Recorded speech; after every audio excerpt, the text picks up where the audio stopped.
Okay, turn your Bible to Ruth. Joshua, Judges, Ruth. In the Old Testament, obviously.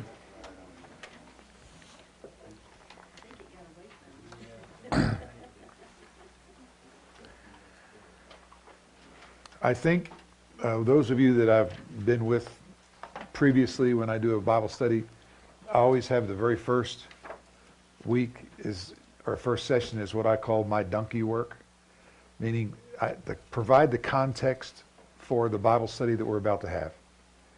And that's what this is about. We may not get any further than verse 1. Now it came to pass in the days of the judges. Now that's the context, that's the history, where we start. And unfortunately, I think sometimes we go past those things so much that it's hard for us to put the stories in the Bible together. And many of the people that I know a lot of Bible stories but don't understand how they relate to one another and how the whole plan you can see from Genesis to Revelation. Or like one of the kids in Vacation Bible School told me, I read the Bible from generations to revolutions. So, Joshua was the leader of the people of Israel after Moses died. You remember that Moses brought them out of the Egyptian captivity. When he died, Joshua took care of them. They invaded the land, occupied the majority of the land, but not all of the land. And this is the end of the book of Joshua, and Joshua now is talking, saying to God saying to Joshua, I gave you land which you did not toil for. It's amazing. They went into the land during the harvest season. They reaped crops that they didn't sow. It was the right temperature time. It was the right time to redo things. And God just supplied everything they needed, not just the land, but everything they needed was before them. And they were able to live in cities that they didn't build. These people who were in the country at that time built them. They planted olive trees and all of the groves of olive trees, and they're getting to the place where they could harvest the olives and make olive oil. Now that for me is a picture of grace. And I think if we start to look at the book of Ruth from the concept of the grace of God, I think you'll get much more out of it than just a wonderful love story between a man and a woman and God intervening in the love story. I think this is in the Bible for a reason. So these people went into the promised land in grace, by God's grace. Actually, he fought the battles for them, but they had to work through the battle. He had promised them all of that. So Joshua is telling now, I am going to die. I'm at the end of my life. I was mentoring something the other day, and the young man's asked me how old I was, and I told him 75 is how old I am. He said, whoa. I said, I don't even buy green bananas anymore. I mean, I don't know where I am in the calendar of life, but about the 15th of December seems to be pretty clear to me in that last month. I don't know. I don't know how long I'll go, but I'm telling you, I know I'm not where I used to be for sure. And he's saying, I know. And you know with all your heart and soul that not one, look at that verse, not one of the good promises that God gave you has failed. Not one. Everything that God promised them when they went into the promised land, he kept. Now, I don't know about you, that speaks a ton to me. Because if he is faithful every day, and his promises are yes and amen, then I have no right nor reason to worry about whether he's going to say something that's right or wrong, or whether he's going to bring about whatever it is that he's doing. Not one of these things had failed. But Joshua adds to that, actually a little bit before this verse, and this is what he says.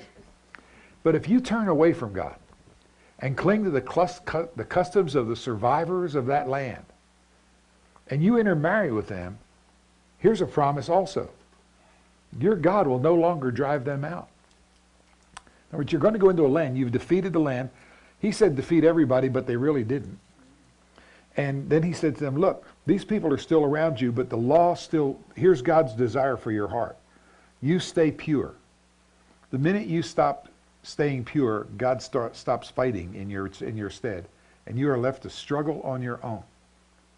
Now, does he turn his back on you in the sense of not keeping you and not saving you? No. But all of a sudden, the battle doesn't become the Lord's, the battle becomes yours. And I don't know you, but the weapons of my warfare are a lot better when they're not carnal, but they're mighty from God, tearing down strongholds. And that's this picture of what happens to them in Israel when they come into land is a very good picture of what we're doing in our lives today. And then he said, instead, those people that you're trying to intermarry with and become part of, like today our pastor would say, keep yourself separated from the world because Jesus said that. And you'll say, well, I could do a little bit. What's it going to harm me? Here's what it's going to do. You're going to wind up fighting your own battles, and the things that you connect to are going to become a snare for you. Now, snares have no function except to catch things. They just sit there until they catch things. And they'll be a trap for you. You think you're doing well, but you're not. You will step in that snare eventually. And how many times you've seen people start to go away, and then all of a sudden they're just caught up in it, and they'll say, I never thought I'd get here. And I would say, well, the reason you got here is because you were there, where you shouldn't be. You're tempting God in that sense. And so, as far as the promise of the land, the fact is, more than half of them, and by population, were sent into captivity because they refused to worship God, and they've never been heard from since as a unit. Now, some of the people came back, but we have no idea where those other tribes were, unless you believe in British Israelism, which is a kind of theology that's Ted Gardner Armstrong's church, where the people from the northern tribes wound up to go to Russia and came out to be the American Indian.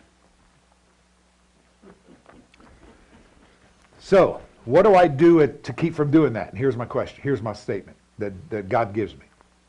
Fear the Lord. Serve him with faithfulness. Do you remember the pastor's sermon Sunday, those of you that were in church? I know we're a lot of older people here, and you might have even forgotten Sunday, but the truth is, he was talking about service, serving our Lord. And here is from this far back. Serve him with all faithfulness, not sort of serve him, not just serve him when you feel good about it, but serve him with all faithfulness. Throw away the gods of your forefathers beyond the river, that's the Jordan, and all the way back in Egypt. He's saying, some of you have had 400 years experience in Egypt as families. You need to disregard all those things. Now, if you say apply that today, you were who you were before you came to Jesus Christ, and you had a pattern for living, and most important, you had a value system by which you lived. If that's true, then you need to get rid of your value system by which you lived, or it will continually drag you back to your spiritual Egypt. It is very important for you to continue to grow on and to change your value system to go to a different place. Look at the keys. Fear the Lord. Now, that's one of my hot buttons. I even wrote a book about the fear of the Lord. We don't talk about it very much anymore because God says, well, God is a God of love, but listen, he's also a God of judgment. And he is a God of mercy, but he is also a God who has a plan for your life, and he wants you to serve him and him alone. He's a jealous God. And so we fear the Lord and we serve him. Now, the only way you can do that is to throw away the things that keep you from doing it. I know I've said this in this room before, but I'll say it again. Years ago, and I wish I could find the book. I just can't. Someplace in my library, unless I gave it away. I read a book by a Puritan, and he gave this illustration. A man walked into a sculptor's office, and a sculptor's studio, and he saw the man sculpting a rock. And he asked the man what he was doing, and he said, I'm making a horse to match that one. And he pointed to a well-done horse. And the man asked the sculptor, well, how do you do that, honestly? How do you take that rock, which looks nothing like a horse, and make it look like a horse? How do you keep that in your mind? And he said, the sculptor answered, it's very simple. You just knock off everything that doesn't look like a horse.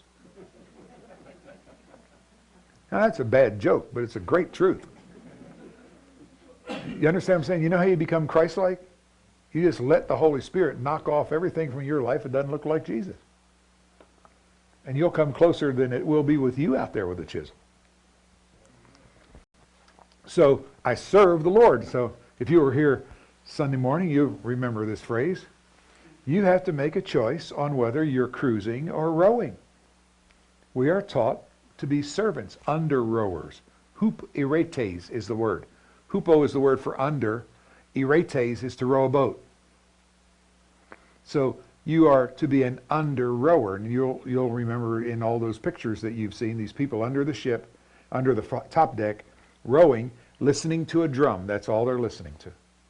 They don't know if it's light or day. They don't care if it's night or day. They row until the drum stops at the beat of the drum.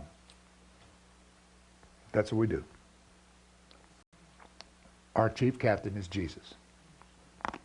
The one with the whip is the pastor. I'll tell him that when you see him. So, reviewing the judges. I call this the dark ages of Israel. The time of the judges I see as the dark ages of Israel. The things that are underlined will most likely be the fill-ins on your handout. The time of the judges starts from Joshua's death to Saul's incarnation, King Saul, the first king of Israel. All those times. People argue about when, the dates, and the truth is we don't know some of the dates. I've picked circa, that's the C, circa about 1382 to 1051 in that area. Some people go 1360, in that area, but it's all about that time. So the book of Judges, if you want to look at those dates, take place over those approximate 350 years. And most people don't add that when they read the book. They just think of it, it just happens because it's a short book. There were, in the book of Judges, 12 judges listed, although it seems like there may be some others. What most people don't comprehend at first is these people did not serve successively one after the other like presidents or kings or dictators. They were not judges over all of Israel. They were judges over a portion of Israel, in a way like our county judges. And some of them are at the same time. That's why it's so difficult to figure out exactly when a person judges, because like Ehud and Shagmar either are at the same time or overlap a little bit. They weren't all in the same area. Some were in the north, some were in the south, some were in the middle. There was never a judge over everyone, ever. Samuel would have been the last of those judges. Although he's not in the book of Judges, you understand. So, one of the major judges is Gideon, and one of the reasons that people spend much time with Gideon is not just because of the wonderful story about him being hiding in the wine press, and God giving him power and all that with his army, but that's when the Midianites took over a great majority of the land. Midian is on the other side of the Jordan. They came around and took over and kept, for a long period of time, much of the land in the southern part of Israel, what we would call Israel today. And so most people think that the story of Ruth happens around JR, the time of JR, whatever time that was, simply because it was seems to be after the Midianite invasion. So, but we don't really know. I could tell you this, it happened at a time to where their children were already born and able to marry before they left, the two boys. Some people want them to be born after they move, but that really extends the time out further than it could almost go. So it was a time of apostasy, falling away. The judges, and this line up here that you'll see is the cycle of judges. The people are with God, and then they sin, and then they're oppressed. And then God raises up a judge. They cry to God. God raises up a judge. He delivers them. And then the next cycle starts, and the next cycle starts, and the next cycle starts. And I can remember being in school and seeing the professor write that on the board, but I am convinced that's not it. I'm convinced it looks like this.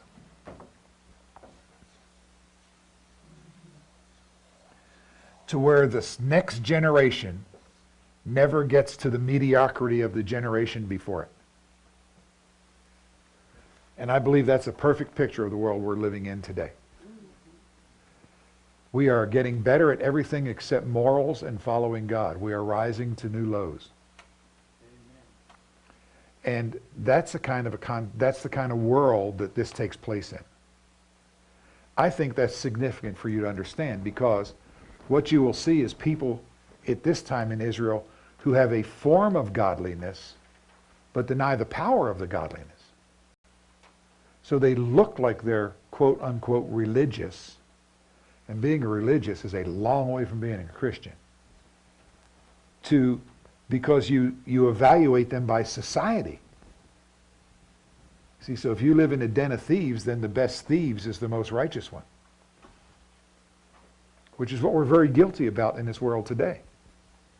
We've lost that truth by which we measure. So we can now say to people, well, what's the difference about their morality as long as they do their job? And I'm thinking, really? Really? Is that really the truth? Because I understand their morality is more important than their work effort. Because it talks about the length of their work effort. The reliability and trustworthiness of it. But that's the world that these people are living in. So sometimes when you see folks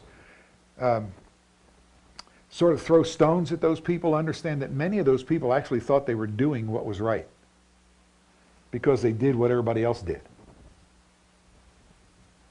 And it was a time then of religious apostasy, where people would just go away and do whatever they want to do. Or the word now is spin the religion into the way you want it to be. And that's not dead. In a way, all of us do it. My basic thesis in life is that all of us invented a God that lets us do the way we want to and then worship him. All of us can be better. All of us could be worse. We've picked the place in the middle that we're fairly happy about. It's a place of political anarchy. The ones who were in charge were really, really in charge. There was no other way to do it except what they had in charge. That judge was an absolute judge. But listen, when you hear the word judge today, we hear the word judge like in courtroom judge. These people were not those kind of judges. They were charismatic military leaders, every one of them, even Deborah. They weren't like you didn't go face them and they made decisions about you. They just made decisions in general about the country, like it would be if it were military rule. It was more like that than it was some legal system. And it was a time of absolute moral failure. In fact, this is a comment on society at that time, which I don't think has run out. In those days, there was no king in Israel. It was before the kings. And everybody did what was right in their own eyes. And that's the way it was done. So if you'd say, well, why did this guy do this? And the answer is this, because he thought it was right. And if you walked up to him and said it was wrong, he'd go, I don't care. It's right for me. If it's right for me, that makes it right for everybody, I guess. There was an absence of authority because everyone is in charge. Have you ever heard the statement, when everyone's in charge, no one's in charge? Everybody's job is nobody's job. You know, if you don't tell somebody, please do it, it's not going to get done. And there was no authority in the land that was credible. The local authorities, but only after the people were empowered by something else, and then they called out to God, and God sent a deliverer to them. But after they were delivered, by the time their children were dying, they were back in captivity again. They had what was called autocratic rule under Moses, the patriarchs at first, Abraham, Isaac, Jacob, all through the line, down through Moses to Joshua, it was autocratic rule. That means one person makes the decision for everybody. Autocratic, like in automatic. And now it is what we would call, if you want to use the larger terms, existential philosophy. Existential philosophy says this: whatever you think is right for you is right for you. There are whole countries that run by that philosophy today, in this world today. You don't have to worry about what anybody says about it. How's it affect you? Years ago, they used to have a t-shirt that in fact, one of my kids had until I took it off of him and burned it. If it itches, scratch it. What's the difference? Which is that same kind of philosophy. If you think it needs done, do it. Who cares how it affects anybody else? Well, that's how these people were living. By the way, I'm talking about God's people. And there doesn't seem to be much evidence that they're running around saying, oh no, we're not serving God. In fact, do you remember the prophet Amos? Years after this, would say, God says, I hate your festivals. I hate your music. It sounds like clanking noise. I hate your prayers. And you're going, wait a minute, God, they're your festivals. These are your songs. And what he's saying is, no, you're doing them your way. You're not doing them the way I want you to do them. You're doing them your way and expecting I'm going to be satisfied with it. Which might be a whole series of sermons about worship based on that thought. You see, these people were living out those things. There was no absolute truth. Everything was subjective. We went through that when I was in college at Eastern, not all that many years ago, where we talked about in some classroom, if there were 10 people in a rowboat that held 9, and a storm came up and the boat was going to sink, who would you throw overboard? There's always an old person in there, there's always a religious person in there, and there's always a pregnant woman. So who would you throw overboard? And they later looked at me and said, who would you throw overboard, sir? And I said, I wouldn't throw anybody overboard because murder's wrong. Well, who told you that? God. Well, then who would you rely on to save you? We have to ask this question, really? Yes, see, you can't change the rules to make them fit the situation. The rules are the rules. God's will is God's will. Truth is truth. Wrong is wrong. I'll say it to you like you were my children. It is never right to do wrong. It is never wrong to do right. Period.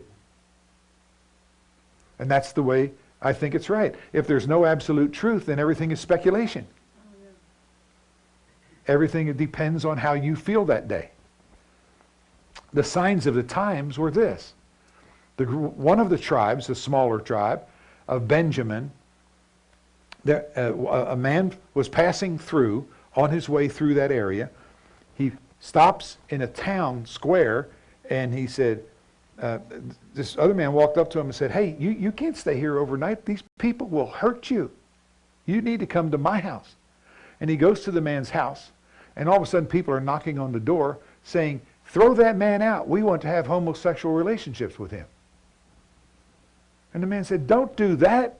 He's a visitor. Here, take my daughter instead, which I totally don't understand. But they thought it was okay. So okay was it that they were going to have a war in the tribes of Israel to go kill the Benjamites. We're not talking about a pleasant time to live.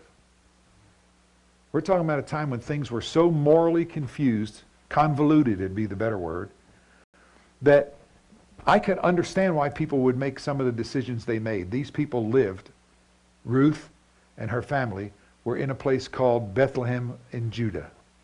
Bet is the word, Hebrew word for house. Lechem is the word for bread. It's the house of bread. They are hungry in the house of bread. And these must have been not just people that came by. It seems like these families must be some of the families that came and were there since Joshua entered the land and they took that family land. Like sometimes in our parts of the country there are still people on the same land that their family had since 1907 when the first breakout happened around here. You can track them back. It actually was one of the better, more fertile places of the southern part of Judah, down in a kind of a valley. And a famine and they had no hunger. They were hungry, nothing to eat. So let's talk about famines quickly. A famine was there. Sometime in the Bible, they are signs of God's judgment. Sometime it's the result of weather, which I understand God can control, but I'll just kill this dog while I'm seeing in front of me. A miracle is God suspending the natural order that he created. God really doesn't do miracles, not to him. They're miracles to us. He just does what he does. But if you jump off the roof, gravity says you're going to go down. Now, you might spend a couple weeks praying that you'll go up, but I think the natural order will take you towards the natural order. There are times that God chooses to suspend natural order, and there's times that God doesn't. There are certain illnesses, and I'll not get into the why they're caused and all that. That's not significant at this point, that lead to death unless God stops the natural order. And it is not him not caring about you that doesn't. He just decided not to stop the natural order. And we get past that a lot faster if we understand that death is not a punishment, but a reward. See, the best part of life starts after death. And so I can still remember my wife. She was in bed and dying, and we prayed and we prayed and we prayed. And I knew she was dying, and the doctor said she probably has an hour left, and she was sort of semi-comatose, and she came out of the coma, and she said, "Joel, would you sing to me?" Which is the strangest of all things. I wish I was a singer. I was cut out to sing, but kind of sewed up wrong. And I just held her in my arms, and I was singing some of her favorite songs, and she died. I don't know if she died of my singing or died of the cancer. I don't know, but the truth is, she died. And then I lived. Did it hurt me? Yes. Did I cry? Yes. Did it sort of turn my world upside down? Yes. But there's life after death. And why would I want her to be with me when she could be with Jesus? I mean, I went home and looked in the mirror and laughed. She's with Jesus instead of being with me. I think she got the better of the deal. I was mad because I was left, not because she went. I didn't want to be alone. What cause these famines? I don't know what causes these famines. Lots of things. Could God stop every one of them? Yes. Are some of them judgment? Yes. I believe that with all my heart. People reaping what you've sowed, or not reaping what you haven't sowed. And God threatens that in Leviticus chapter 26, and I put the verse up there. So, but here's the important part, and I think this is what we cannot go over. I don't know where you are in life. We pray for people all the time. I really do expect them to be healed when I pray for them, and I hope you do too. I don't know where God is allowing you to live. I don't know how God is allowing you to live, but I can tell you this. Your best chance is to stay with God. Because when you run and do things on your own, all you have is your ability, which seems to be the reason that you started praying in the first place. It makes little sense to run off and do it on your own when you're trying to pray for something that you can't control. And so these are things I don't totally understand. I wish I did in a way, and in another way I don't. See, faith doesn't start till understanding stops. And so I try to live in faith. But all I can say is this: the choice that the man made, Naomi's husband, Elimelech, made, wasn't a choice to stay with God. And I think you can just watch it go downhill from there. That's one of the things I can remember. That's one of the things that come to mind when I think of the Book of Ruth. The situation happens. They're living just outside of this place, Bethlehem. They're going to go to Moab. That's a place. Just north of that is Ammon. I brought those to you both to just demonstrate to you where this is. In fact, if you're one of those people who like topographical things, here's the Dead Sea, one of the lowest places on the face of the earth, 700 feet below sea level right here. In fact, sea level's about right here on this map. They go around down the valley, across the Jordan, and then come over here in this plains of Moab right here is where they probably lived. Because this side is mountain, and once you get over there further, you're heading towards the Sinai Peninsula, and it's all desert.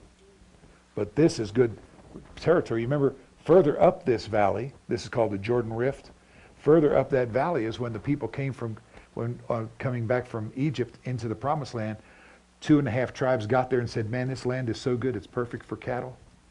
I want to stay here. I don't want to go into the Promised Land. You remember that? Reuben, Gad, half the tribe of Manasseh, do like that. I remember. Okay. And so that's part of they're on the southern edge of that. That's pretty good land. Well, they hear that there's something there that they can get to eat, and they decided, I'm not going to try to stick this out with God somehow. I'm going over there where the food is. And I'm telling you, that seems to make sense. Until you think about the Moabites. Let me share with you quickly about the Moabites. Moab was the illegitimate son of Lot through an incestuous relationship with his daughter. You remember? He got drunk and they had children. God called Moab his washpot. He's talking about the place, not the man. The Moabites were outcast people. God said, don't have anything to do with the Moabites. In fact, he said, did you all get that fill in, outcast, the word? Here's what he said, thus were both the daughters of Lot with their father. Lot's firstborn daughter had a child named him Moab. The other daughter had a child named him Benjami and Benyami, and now we call them Ammonites. From the second part, see, Ben is the son of.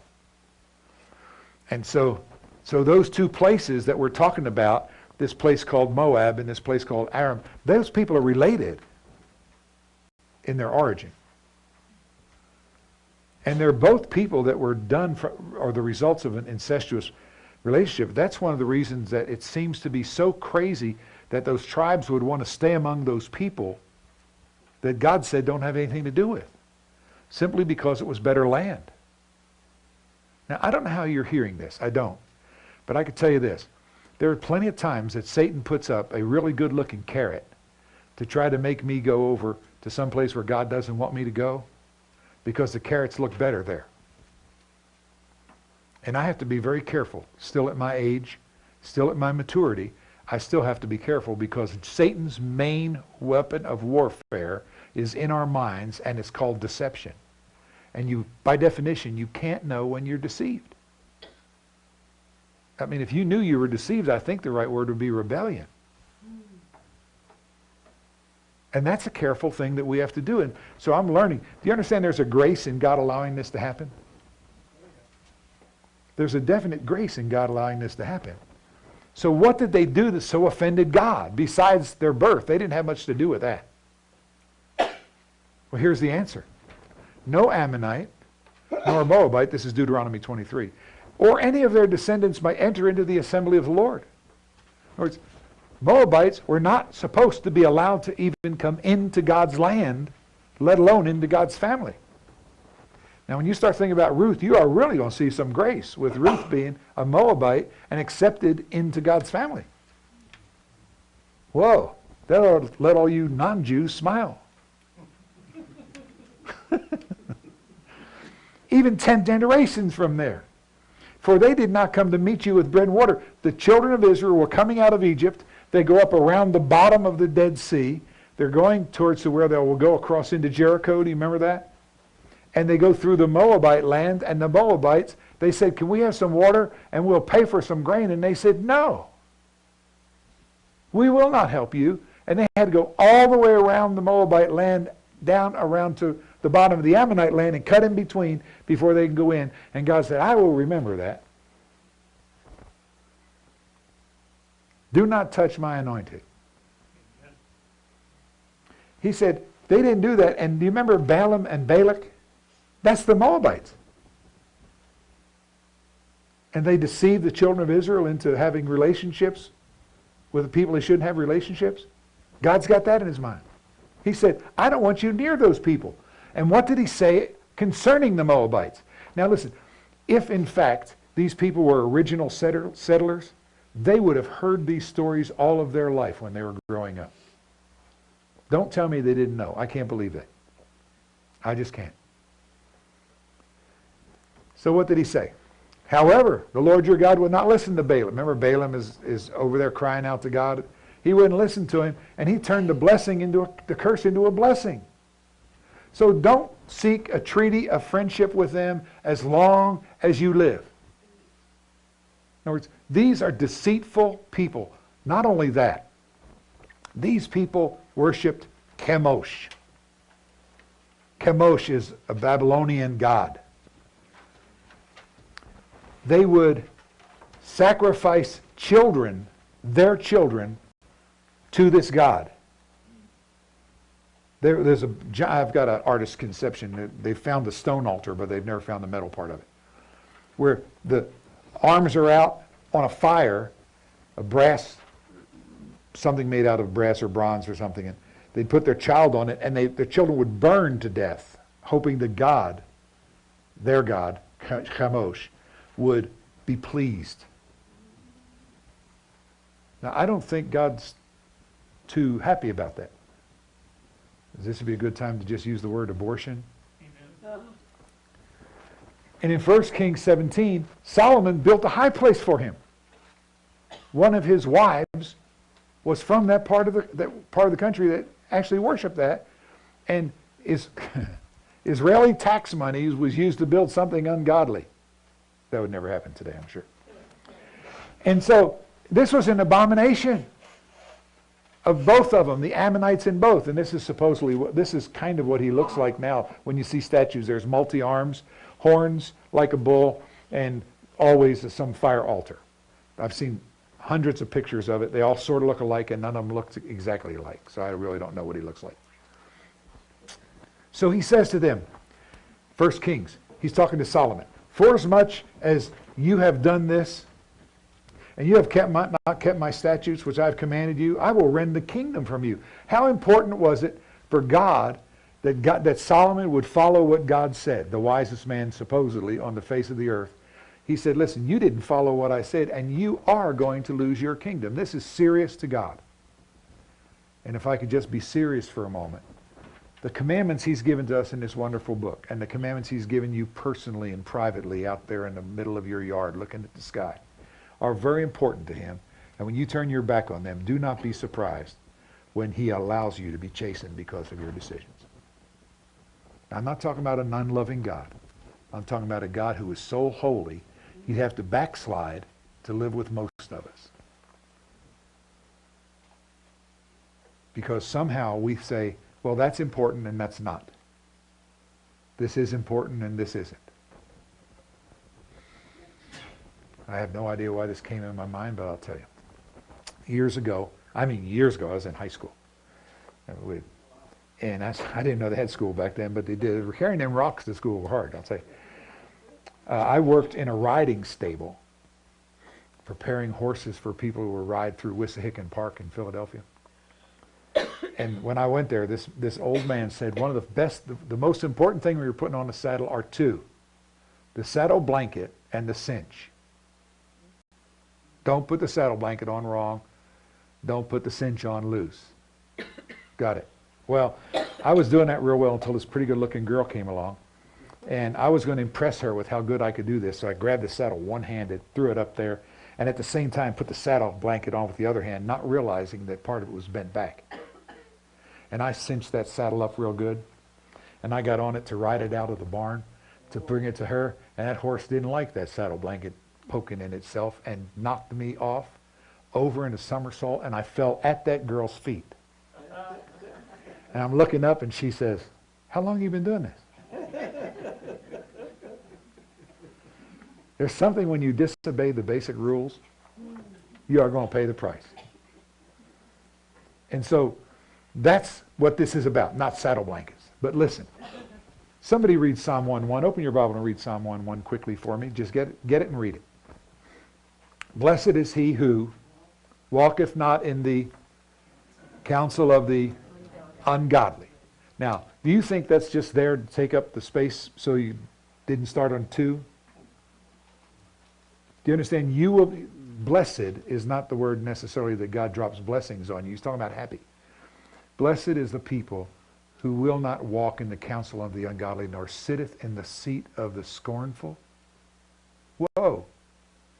And yet you take counsel from everybody in the whole world. And I'm telling you that you are dooming yourself to fail.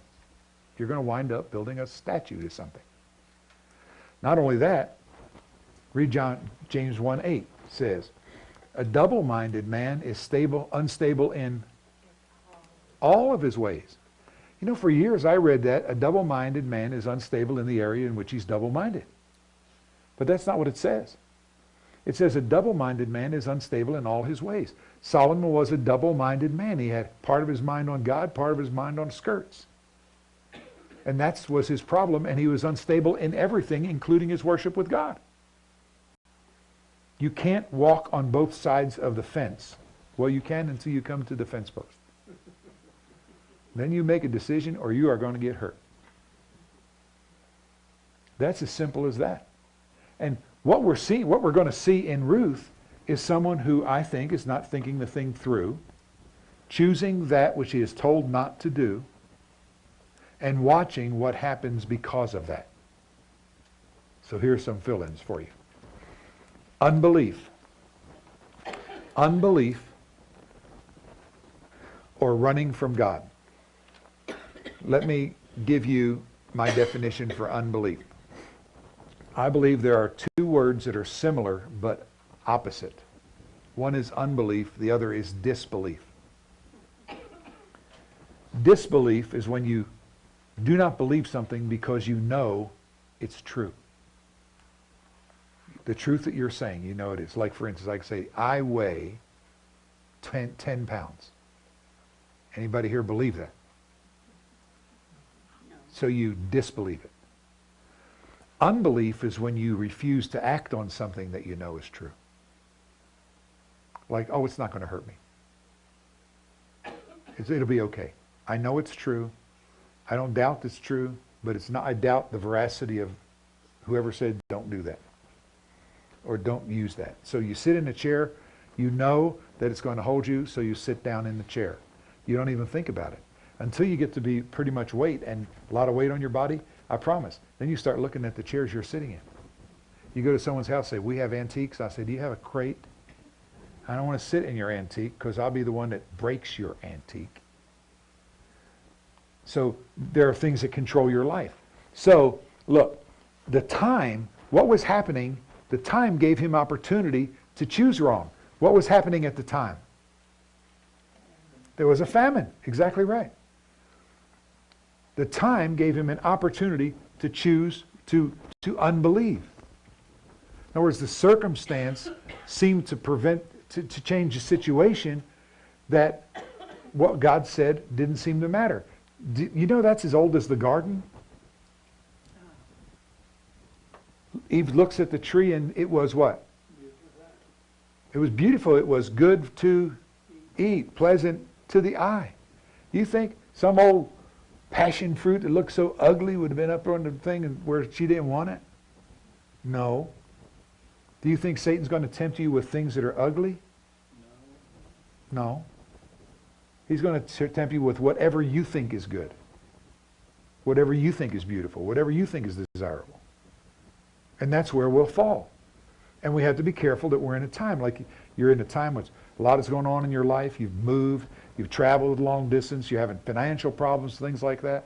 There are things, I can't tell you how many times I've been to a funeral. I just went to one last Saturday. And I've whispered in the wife's ear, especially when the husbands die, do not make a decision of consequence for at least 5 months. Do not. Until you could stop and think and make the right decision through and not work on emotion or fear or any of those kinds of things. The time is when Satan attacks you. The time is when you make the wrong decisions. But not only that, the place gave him reason. Fear losing his comfort zone. I'm not going to be able to feed my family, so obviously I need to move someplace else where I can. I'm not making enough money with this job, so I think I'll go to the other job where I can make more money. But it might be not God's will for you to take that job. It might not be God's will for you to make all that much money. And so we have to be careful in the same sense that Amalek, I think, missed it. The stimulation, or the stimuli, there's more than one, that motivated him came from the world around him, not from God. God didn't change his demands for him or against the Moabites. God said, don't have anything to do with them. It's all that other stimulation that made him make that wrong choice. See, fear came real when he saw no relief. He was hopeless. This is the only way out. The situation allowed his priorities to become incorrect. People make financial decisions wrong every day of the week. We all make decisions wrong, and we can't let the situation do it. You see, it's not that Moab is so bright. It's that where he was became so unexciting, so mundane. Listen to this illustration. Why do people go to Moab? Two friends of mine, in fact, he's probably my father in the Lord as far as ministry goes. Harold O'Chester and his wife Barbara. Were someplace. I get the story wrong every time, so I'm not going to tell you where it was. There was someplace where there were beautiful mountains, Switzerland or Wyoming or someplace, I can't remember. They were walking on a motel. It was long ago when they had this two-story motel. They were walking along on the outside walkway to get to their room and they stopped to look at this beautiful mountain view that was in front. Barbara said it's the most beautiful view she had ever seen in her life, and these are world travelers. And there was a lady who was cleaning the rooms coming this way. And Barbara said to the lady, "Isn't it beautiful?" And she said the lady looked at her quizzically and looked around, and she finally realized, turned over her shoulder, saw the mountains and said, "Oh yeah," and walked on. And Barbara turned to Harold and said, "She lost the wonder." Do you know, some of us have been serving God so long, it is actually possible you could lose the wonder. Amazing Grace is just a song anymore. Church is just something we do on Sunday morning. Prayer is something we have to do to fill the little check mark. We've lost the thrill. But listen to me. Jesus hasn't changed. I can remember Margaret and I were driving in an old pickup truck that I had. That was before bucket seats. And she was over there and she said, "You know, I remember the day when we used to sit next to each other when we were driving." I said, "I hadn't moved." Listen, if you're not the same relationship with Jesus Christ, he hasn't moved. And sometimes we've lost the wonder. You see, real fear for me is false evidence appearing real. That's going to kill you. Well, the truth is you don't know that that's going to kill you. If God says you can do that, you can do it. He saw the only way out was to disobey God. And it was wrong. He chose based on the wrong thing. You see, the real decision in this world is who is going to provide for you and your family. Who would take Elimelech and provide for his family? You see, when he saw it as his job, it gave him a place to make a wrong decision. When you sit with God, you can, in more peace and honestly, sometimes with anxiety, I've been there, say, "God, this is your job. This is up to you. Tell me what to do, I will do it." So when we're studying this book, it's the who. So their decision is, your decision would be, do you walk by faith or not by sight? He walked by sight. Is he majoring on the physical or on the spiritual? He majors on the physical. Is he honoring the Lord or the world? He honors the enemy. and chose that. And his family will live the result of his choices. See, most of us say it's my decision to make, but listen, it's been more my experience in my life. I know I make my decisions, but a lot of times my decisions break me or make me. I'm the result of the decisions that I've made. Thankfully, when I was 30, I made a decision to follow Jesus Christ as my Lord and Savior. When I got sent here to this town, I tried as hard as I could to get those quarters canceled. I wanted to go to Florida. I wanted to live in Greystone Beach up there by Pensacola. I wanted to have my own place. I wanted to do my own thing. And they sent me to the biggest beach in the world. Not much ocean. I used to fish every day at lunch when I lived in Florida. Every day. Now I'm 80 miles from no fishing. Water, but not much fishing. I hated it. But I am convinced if I wouldn't have come here, I'd have never preached. Because at Calvary Baptist Church years ago is where someone asked me one day, would you preach? And I said, I don't know how to preach. And they said, would you anyway? I still haven't learned, but I keep on going. So what are the safeguards? You understand this man says, we're only going to live there for a little while. We're going to sojourn there, just till the famine ends. Don't worry about it. I've got this covered. That's verse 2 or 3. And we'll talk about that next week. But you know, the truth is, we will rationalize what we know it's wrong. We do it all the time. The truth is, he stayed there 10 years and then died. Well, he died during the 10 years. His wife left 10 years later. What he thought was only going to be just for a little bit wasn't for a little bit any longer. It was the rest of his lifetime. So note the grace of God in allowing us the freedom of choice. People say to me all the time, why don't God just make everything happen? Well, I'm saying, well, how in the world do I show him that I love him if he would do that? How do I show him that I'm learning the wisdom that he's trying to teach me if I don't have a chance to choose? To demonstrate. You see, the proof of me being faithful to my wife is not, it wouldn't be better if there weren't any other women in the world. What other choice would I have? But if they all were here, then I make a choice. Every time. You see, he didn't live up to his name. You know what his name is? Look, Eli, that's Elohim, Elohim. Melech is the word for king. God is king. My Lord is king. He should have trusted him. That's what his name said he should have done. It would have been better for him to die a pauper in the land of praise than a millionaire in Moab. And the world is the one that's telling you, you have to keep on going up the ladder in order to be successful. Listen, it might be more successful to you stay where you are, where you can please God where you are. And stop chasing the monkey. Because you may catch him one day. So, the man should be the leader. That's man's job, man in the family. If you are a widower, then God is your husband. He is your leader and protector. I think you've got the better of the deal looking around at most of us men. But we should, listen, men, our lives, our children's lives depend on our decisions. I look back and see some of the ones I made. I don't understand how I did it. But here's the truth. He died, Elimelech died outside of his inheritance because God never intended him to die in Moab. And he never thought he would die in Moab. Listen to this sentence. I think it's not a bad sentence.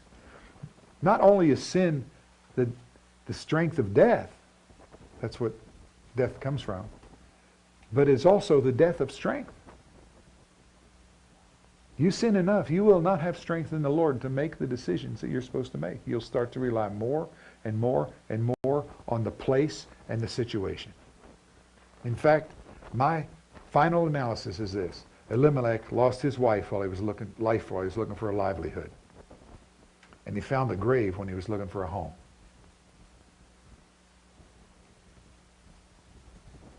There's something very serious about that.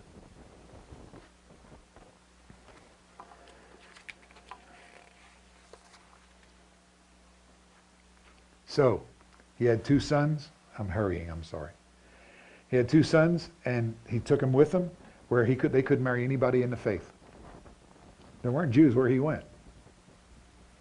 God said you're supposed to marry in the faith. In fact, here's the rules in the Bible. Do not marry outside your faith. That's in Deuteronomy 7 and in Deuteronomy 6. Now, people read that like you're not supposed to marry another race, but that's not what it's talking about at all. It says don't marry somebody outside of your worship system. It's not about race. It's not about that kind of thing. It's about make sure, if you're a Christian, make sure you marry a Christian. If you're a Jew, make sure you marry a Jew. That's what God's talking about. And he's essentially talking about being Jewish. Don't marry someone that's not Jewish. So when I married my wife, my uncle said to me, Joel, you can't find a Goyim. You can't find a little Jewish girl. You have to marry a Goyim. Like, think of all the Jewish girls in this world. What are you doing with this person over here, half Cherokee Indian? He never would understand that. And that's the concept that God was trying to say to all these people. So he says, and in fact, I'm going to go through this real fast. He reads these are the verses that you have there. So I'm just going to go by them. But it says, don't team up with unbelievers. How in the world can light exist with darkness? When you marry outside of your faith system, you condemn yourself to the results of that. And there are people all over churches today, even in this world today, who's their husband or their wife said, oh, we'll get married and I'll be okay, blah, blah, blah. And now they're in church alone. That's just the way it is. I'm sorry. I'm not arguing about anybody or anything. I'm just talking about what God said here. So, why? Because they'll turn your hearts away. You see, men are accountable to where they lead their families. And that's where we'll start next week. Verse 2.